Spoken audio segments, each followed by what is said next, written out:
வணக்கம் நண்பர்களே, welcome back to Epic Life. நான் உங்கள் வெற்றி கூட்டாளி. வெல்த் மைண்ட் செட் பகுதி 22. இந்த பகுதியின் மூலமாக ஜிம்ரானோட கருத்துக்களை நம்ம போன பதிவில் பார்த்தோம். அதனுடைய தொடர்ச்சி தான் இந்த பகுதி. இந்த பகுதியில் நீங்கள் ஒரு சாதாரண ஒரு ஆவரேஜான ஒரு நிலையில் இருந்து எக்ஸ்ட்ராடினரியான ஒரு அசாதாரணமான ஒரு வாழ்க்கை, ஒரு வேறு லெவல் வாழ்க்கையை நீங்கள் உருவாக்குறதுக்கு நீங்கள் பின்பற்ற வேண்டிய 5 முக்கியமான ஸ்டெப்ஸ் அப்படின்னு சொல்லிட்டு நம்ம போன பதிவில் ஸ்டார்ட் பண்ணோம். அதனுடைய 2வது பாயிண்ட்டை இந்த வீடியோவில் பார்க்கலாம். Number 2, get smart. நீங்கள் புத்திசாலி ஆகணும். Learning is the beginning of wealth. நீங்கள் செல்வத்தை அடையணும் அப்படின்னாலும் சரி, அல்லது ஒரு மிக சிறப்பான ஒரு வாழ்க்கையை வாழணும் அப்படின்னாலும் சரி, இதற்கு அடிப்படையாக இருக்கக்கூடிய ஒரு விஷயம் என்ன அப்படின்னா கற்றல். நீங்கள் லேர்ன் பண்ணிக்கணும். ஒரு 15-20 வருஷத்துக்கு முன்னாடி இருந்த ஒரு ஸ்மார்ட்னஸ் அப்படிங்கிறது இன்றைக்கி ரொம்பவே வளர்ந்துருக்கு அப்படின்னு சொல்லலாம். உதாரணத்துக்கு ஒரு நீங்கள் 15-20 வருஷத்துக்கு முன்னாடி உங்கள் கையில் செல்ஃபோன் அப்படிங்கிற ஒரு விஷயம் ஒரு புதுசான ஒரு விஷயமா இருந்திருக்கும். நம்ம பழகிறதுக்கே கொஞ்சம் டைம் எடுக்கும். அதில் என்னென்ன இருக்குது அப்படின்னு தெரிஞ்சுக்கிறதுக்கு ரொம்ப டைம் எடுக்கும். இது யாருக்கு அப்படின்னா யங்ஸ்டர்ஸ்க்கே இந்த மாதிரியான ஒரு நிலைமை. ஆனால் இப்போ பார்த்தீங்கன்னா ஒரு குழந்தை, ஒரு வயசு குழந்தை அப்படின்னு வச்சுக்கோங்க. அந்த ஒரு வயசு குழந்தைக்கு ஃபோன் பண்ண தெரியுது, கேம் விளையாட தெரியுது, யூடியூப்பில் வீடியோ பார்க்க தெரியுது. யோசிச்சு பாருங்கள், அந்த ஸ்மார்ட்னஸை கம்பேர் பண்ணி பாருங்கள். உங்கள் கையில் முதல் முறையாக ஒரு நோக்கியா ஃபோனோ ஒரு சாதாரண ஒரு ஃபோன் வந்தப்போ நீங்கள் அந்த ஃபோனில் நிறைய விஷயங்கள் பண்ணுறதுக்கு திணறி இருப்பீங்க. அதை பழகிறதுக்கு நிறையா நாளாக இருக்கும். அப்படியே படிப்படியாக வளர்ந்துச்சு. ஸ்மார்ட் ஃபோன் அப்படிங்கிற ஒரு விஷயம் வந்துச்சு. அதை பழகிறதுக்கு கொஞ்சம் டைம் எடுத்துச்சு. இப்போது நம்ம முழுசாக நம்முடைய ஸ்மார்ட் ஃபோனை பயன்படுத்துகிறோமா அப்படின்னா இல்லை. ஆனால் யோசிச்சு பாருங்கள், இப்போ பிறக்கிற குழந்தைக்கு அந்த ஸ்மார்ட் ஃபோனுங்கிறது ஒரு சாதாரணமான ஒரு விஷயமா இருக்குது. இப்போ பிறக்கிற குழந்தைகளுக்கெல்லாம் ஐக்யூ லெவல் கொஞ்சம் அதிகமாக இருக்குன்னே சொல்லலாம். ஏன்னா அந்தளவுக்கு கொஞ்சம் புத்திசாலிகளாக இருக்கிறாங்க. ஸோ நம்ம இப்போ இருக்கிற இந்த லெவலோடு நம்ம காம்பீட் பண்ணணும் அப்படின்னாவும் சரி, நம்ம இங்கே நம்ம ஜெயிக்கணும், இங்கே முன்னேறணும் அப்படின்னாலும் சரி, நம்ம ஸ்மார்ட்டாக இருக்கணும். வேறு வழியே கிடையாது. நீங்கள் கற்றுக்கிட்டே தான் ஆகணும். நீங்கள் கற்றுக்கொள்வதற்கான அந்த பழக்கத்தை, அந்த ஆக்டிவிட்டீஸை, அந்த ஹேபிட்டை நீங்கள் ஒரு ஸ்டெடியை நீங்கள் மெயின்டைன் பண்ணிக்கிட்டே இருக்கணும். நான் இந்த விஷயங்கள் நான் இப்பப்போ நான் கற்றுக்கிட்டே இருப்பேன் அப்படிங்கிறத நீங்கள் விடாமல் தொடர்ச்சியாக லேர்ன் பண்ணிக்கிட்டே இருக்கணும். லேர்ன் பண்ணுறதுக்கான வழிகள் என்னென்ன அப்படின்னு சொல்லிட்டு ஜிம்ரானுடைய சில ஐடியாஸ் பார்க்கலாம். என்ன அப்படின்னா, கீப்பிங் அ ஜேர்னல். நீங்கள் ஜேர்னலை மெயின்டைன் பண்ணுறது. இந்த ஜேர்னலிங் பண்ணும்போது, அதாவது இப்போ என்னுடைய சிந்தனை ஓட்டம், இப்போ என்னுடைய எண்ணம், இப்போ நான் என்ன பண்ணுறேன், இப்போ எப்படி இருக்குது அப்படிங்கிற விஷயங்களை நம்ம நோட் பண்ணிக்கிட்டே வரும்போது, காலப்போக்கில் நம்ம இதை ஸ்டடி பண்ணும்போது, நம்ம அப்போ எப்படி இருந்தோம், நம்முடைய தாட் ப்ராசஸ் எப்படி இருந்துச்சு, இப்போ எப்படி இருக்குது, நம்ம வளர்ந்து இருக்கிறோமா வளரலையா அப்படிங்கிற நிறைய விஷயங்களை நமக்கே புரிஞ்சிக்க முடியும். அடுத்தது லெக்சர்ஸ் அட்டெண்ட் பண்ணுறது. ஸோ இவருடைய காலகட்டத்தில் இவரே நிறையா லெக்சர்ஸ் எல்லாம் கொடுப்பாரு, நிறைய ஸ்பீச்சஸ் எல்லாம் கொடுப்பாரு. அந்த மாதிரியான ஈவெண்ட்டுக்கு நம்ம கலந்துக்கிறது. இந்த ஈவெண்ட்டில் கலந்துக்கிற ஒரு விஷயம் இன்றைக்கி நிறைய பேருக்கு பார்த்திங்கன்னா கம்மியாயிருச்சு. ஒரு ஸ்பீச் கொடுக்குறாங்க, ஏதோ ஒரு விஷயம் நடக்குது அப்படின்னா நம்ம லைவாக போய் அங்கே இடத்துல உட்காந்து பார்க்குறத விட நம்ம என்ன பண்ணுறோம்னா நம்ம ஃபோன்லேயே அந்த விஷயங்களை கவனிக்க ஆரம்பிக்கிறோம். காரணம் என்ன அப்படின்னா நம்ம டைம் நிறையா சேவ் ஆகும் அப்படிங்கிறதுக்காக. ஆனால் இதை திரும்ப ஸ்டார்ட் பண்ணணுமோ அப்படிங்கிற ஒரு தாட் எனக்குமே இருக்குது. ஏன்னா நான் சில லைவ் ஈவெண்ட் அட்டன் பண்ணும்போது அங்கே எனக்கு கிடைச்ச எக்ஸ்பீரியன்ஸ் ஒரு ஃபோனில் கிடைக்கிறத விட கொஞ்சம் பெட்டராகவே இருந்துச்சு. காரணம் என்னென்னா, நாங்கள் லைவாக இருக்கேன், அங்கே என்ன நடக்குது, அங்கே என்ன விஷயங்கள் போய்கிட்டு இருக்குங்கிறத நான் அப்சர்வ் பண்ணும்போது, நான் ஃபோனில் அதை கவனிக்கிறத விட லைவாக அப்சர்வ் பண்ணுறது கொஞ்சம் வேறு மாதிரி இருந்துச்சுன்னு வைங்களேன்.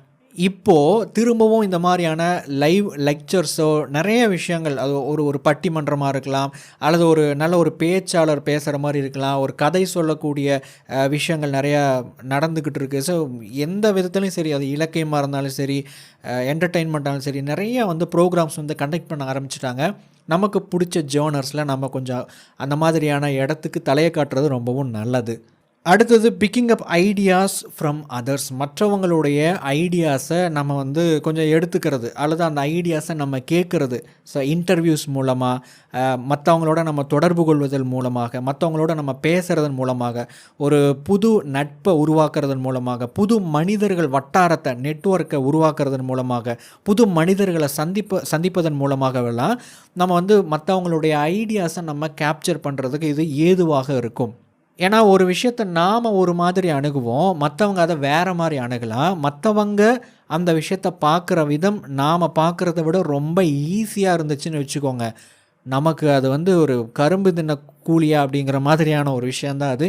ஈஸியாக ஒரு விஷயத்த செய்கிறதுக்கான ஐடியாஸ் நமக்கு கிடச்சிடும்.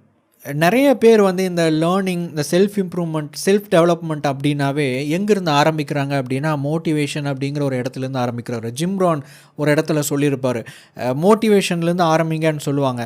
அது இவருக்கு வந்து கொஞ்சம் அறிவே இல்லைங்க, கொஞ்சம் முட்டா பயலாகிறான், இவனை கொஞ்சம் மோட்டிவேட் பண்ணுங்க அப்படின்னு சொல்கிறாங்க. மோட்டிவேட் பண்ணால் எல்லாம் சரியாயிரும் அப்படின்னு நினச்சிக்கிட்டு இருக்கிறாங்க. அது ரொம்ப தவறு அப்படின்னு ஜிம்ரான் சொல்கிறாரு.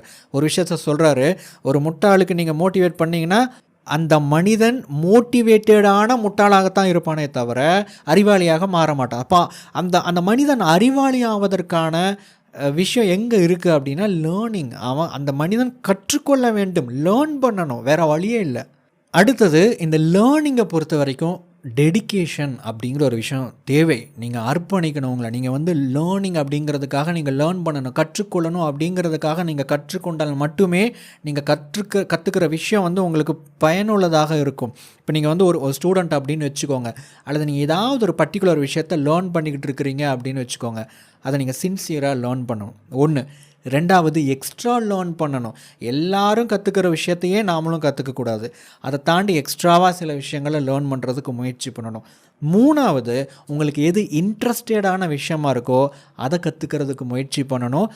ஸோ இந்த மாதிரி நீங்கள் லேர்னிங் அப்படிங்கிற விஷயத்தை பிரித்து பல விதத்துலேயும் நீங்கள் கற்றுக்க ஆரம்பிச்சிங்க அப்படின்னா சாதாரணமாக ஒரு விஷயத்தை கற்றுக்கிற ஒரு நபரை விட நீங்கள் பல மடங்கு புத்திசாலியாக உங்களால் இருக்க முடியும்.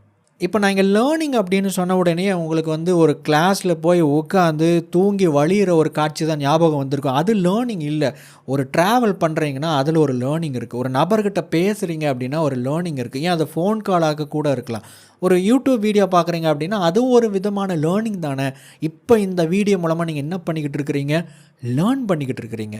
ஸோ அந்த லேர்னிங் அப்படின்னாவே இப்படி தான் அப்படின்னு முடிவு கட்டிடாதீங்க. உங்களுக்கு பிடிச்ச விஷயத்தையும் நீங்கள் ஈடுபட்டுக்கிட்டு இருக்கிற விஷயத்தையும் எக்ஸ்ட்ரா லேர்னிங் அப்படிங்கிறதுக்கும் நீங்கள் லேர்ன் பண்ணுறது ரொம்ப ஈஸியாக, பிடிச்ச மாதிரி, போர் அடிக்காத மாதிரி, என்டர்டெய்னிங்காக ரொம்ப ஈஸியாக கற்றுக்கிறதுக்கான வழிகள் எக்கச்சக்கமாக இருக்குது. தேடுங்க, உங்களுக்கு கிடைக்கும். நண்பர்களே, இந்த ஸ்கில்ஸை டெவலப் பண்ணுறது, அறிவை வளர்த்துக்கிறது, ஸ்மார்ட்டாக இருக்கிறதுக்கான ஒரு முக்கியத்துவம் என்ன அப்படின்னு தெரியுமா? இப்போ நீங்கள் உதாரணத்துக்கு நீங்கள் ஒரு கடல் மாலுமி அப்படின்னு வச்சுக்கோங்க. நீங்கள் வந்து கடலில் பயணம் பண்ணுறீங்க, கப்பலில் போய்கிட்டு இருக்கிறீங்க. ஒரு பயங்கரமான ஒரு காற்று அடிக்குது. உடனே நம்ம என்ன நினைக்கக்கூடாது, எனக்கு இந்த காற்று மட்டும் ஈஸியான ஒரு காற்றாக இருந்துருச்சுன்னா நான் போய் சேர வேண்டிய இடத்துக்கு நான் போய் அந்த இடத்த அடைஞ்சிரோனே அப்படின்னு நீங்கள் நினைக்கக்கூடாது. காற்று எவ்வளோ மோசமாக இருந்தாலும், கடல் அலைகள் எவ்வளோ மோசமாக இருந்தாலும் நீங்கள் அந்த கப்பலை சரியாக ஓட்டக்கூடிய திறமை வேணும் அப்படின்னு தான் நீங்கள் கேட்கணுமே தவிர உங்களை சுற்றி இருக்கக்கூடிய சூழ்நிலைகள் எனக்கு இப்படி இருந்தால் நல்லா இருக்குமே, அப்படி இருந்தால் நல்லா இருக்குமே அப்படின்னு நினைக்காதீங்க. ஏன்னா அதை உங்களால் மாற்ற முடியாது. ஆனால் உங்களால் மாற்ற முடியும். நீங்கள் எப்படி யோசிக்கிறீங்க, நீங்கள் எப்படி செயல்படுறீங்க அப்படிங்கிறத உங்களால் மாற்றிக்க முடியும் இல்லையா? உங்களுக்கு உங்கள் வாழ்க்கையோ உங்களை சுற்றி நடக்கிற விஷயங்களோ ஈஸியாக இருந்தால் பரவாயில்லையே அப்படின்னு நினைக்காதீங்க. நான் அதை ஓவர் கம் பண்ணுறதுக்கு எவ்வளோ விஷயங்கள், எவ்வளோ சவால்கள் வந்தாலும் அதை வந்து ஜெயிக்கிறதுக்கு தேவையான தகுதிகள் உங்களுக்கு இருக்கணும் அப்படின்னு நினைங்க. அது சாத்தியம். எனக்கு பிரச்சனைகளே இருக்கக்கூடாது அப்படின்னு நினைக்காதீங்க. பிரச்சனைகள் ரொம்ப கம்மியாக இருந்தால் பரவாயில்ல, தேவையில்லை அப்படின்னு நினைக்காதீங்க. அந்த பிரச்சனைகளை சரி செய்கிறதுக்கு தேவையான அந்த திறமைகளும் மனநிலையும் வேணும், அதை அதிகரிக்கணும் அப்படின்னு நினைங்க. உங்களுடைய பிரச்சனைகளை எல்லாம் உங்களால் வந்து ஈஸியாக ஜெயிச்சுட்டு போய்கிட்டே இருக்க முடியும். இதுக்காக தான், இந்த காரணத்துக்காக தான் நீங்கள் ஸ்மார்ட் ஆகிறீங்க. இந்த காரணத்துக்காக தான் நீங்கள் நிறைய விஷயங்கள் லேர்ன் பண்ணுறீங்க. இந்த காரணத்துக்காக தான் உங்களுடைய அறிவை டெவலப் பண்ணுறீங்க. ஸோ நண்பர்களே, கற்றுக்கொள்ளுங்கள். உங்களுடைய வாழ்க்கையை உங்களால் எளிதாக்கிக்க முடியும். எளிமையான வாழ்க்கை வேணும் அப்படிங்கிறதுக்கு பதிலாக எளிமையான வாழ்க்கையை உருவாக்குற அந்த திறமையை, மனநிலையை வளர்த்துக்கோங்க. வாழ்க்கையை எளிதாக வாழவும் முடியும், மாற்றி அமைக்கவும் முடியும். இந்த பகுதி தொடர்ச்சியாக கண்டினியூ ஆக போகுது. இதனுடைய 3வது பாயிண்ட் என்ன அப்படின்னு சொல்லிட்டு அடுத்த வீடியோவில் பார்க்கலாம். அடுத்த வீடியோ பதிவில் மேலும் ஒரு பயனுள்ள தகவலோடு உங்களை சந்திக்கிறேன். தேங்க்ஸ் ஃபார் வாட்சிங்.